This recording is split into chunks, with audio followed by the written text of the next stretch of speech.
Жила как-то на свете бедная вдова, и был у нее сын, Джек, да корова-белянка.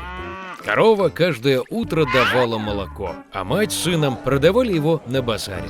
Этим и жили. Но вот как-то раз белянка не дала молока, и у них не оказалось еды. Мама решила продать корову и на вырученные деньги открыть лавку. Джек взял в руки повод и повел корову на базар. Не успел он прийти, как повстречался с каким-то чудным старичком. Он сказал, что не прочь обменять корову Джека на бобы, и на этих словах достал из кармана горстку каких-то диковинных бобов.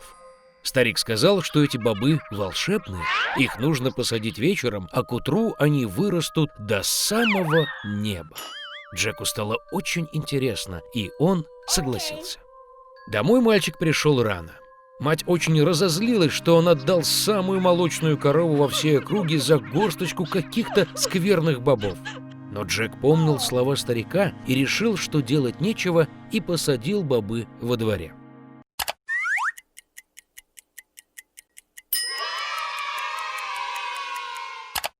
Поднялся он к себе на чердак, грустный-прегрустный, и заснул. Утром Джек проснулся и увидел во дворе что-то вроде большого дерева. А это, оказывается, его бобы проросли, и огромный стебель продолжал расти вверх, пока не дорос до самого неба. Джек прыгнул на стебель и полез вверх, словно по лестнице. Все лез и лез, и лез, и лез, пока, наконец, не добрался до самого неба. Там он увидел длинную широкую дорогу, которая привела его к огромному замку. Джек подошел к его воротам и постучал. Ворота открылись, а на пороге стояла высоченная женщина. Заикаясь от страха, мальчик попросил чего-нибудь позавтракать. Великанша впустила его, но предупредила, чтобы не попадался на глаза ее мужу, потому что он людоед. Она отвела Джека на кухню. Но не успел он съесть и половины завтрака, как вдруг весь дом затрясся от чьих-то шагов. Мальчик не растерялся и мигом прыгнул в печь. И в эту же секунду в комнату вошел людоед. Ну и большой же он был, как гора. Людоед достал из огромного сундука 2 мешка с золотом и уселся считать монеты. Считал, наконец стал клевать носом и захрапел. Тут Джек потихоньку вылез из печи, прокрался мимо людоеда, схватил один мешок с золотом и кинулся к бобовому стеблю. Сбросил мешок вниз, а сам начал спускаться по стеблю все ниже и ниже, пока, наконец, не очутился у своего дома. Рассказал Джек матери обо всем, что с ним приключилось, и протянул ей мешок с золотом. Стали они жить на деньги, что были в мешке. Но в конце концов мешок опустел, и Джек решил еще разок попытать счастье на верхушке бобового стебля. В одно прекрасное утро он встал пораньше и полез на бобовый стебель. У порога огромного замка стояла жена людоеда. Она сказала, что не впустит его, потому что в прошлый раз у ее мужа пропал мешок золота.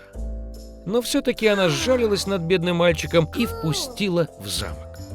Вдруг послышались шаги великана, и Джек опять спрятался в печь.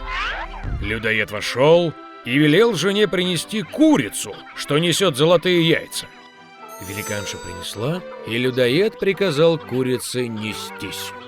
И та снесла золотое яйцо. Довольный великан начал клевать носом и захрапел. Тогда Джек вылез из печи, схватил золотую курицу и кинулся к бобовому стеблю. Вернулся мальчик домой, показал матери чудо-курицу, и стали они жить, продавая золотые яички. Но вскоре Джеку показалось и этого мало, и он опять решил попытать счастье на верхушке бобового стебля.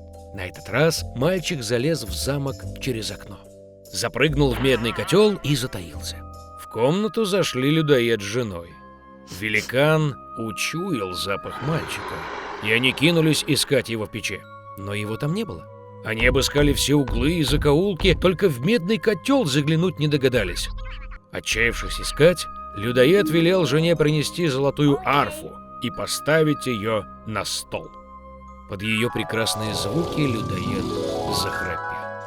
Тут Джек тихонько вылез из котла, схватил золотую арфу и бросился к двери. но арфа громко заиграла и разбудила людоеда. Джек побежал, сломя голову, прыгнул на бобовый стебель, а великан за ним вдогонку. Спустился Джек до своего дома и закричал маме, чтобы та несла топор.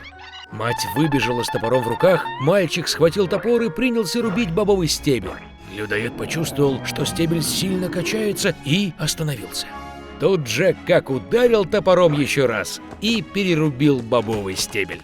Он закачался и рухнул, а людоед грохнулся на землю и разбился.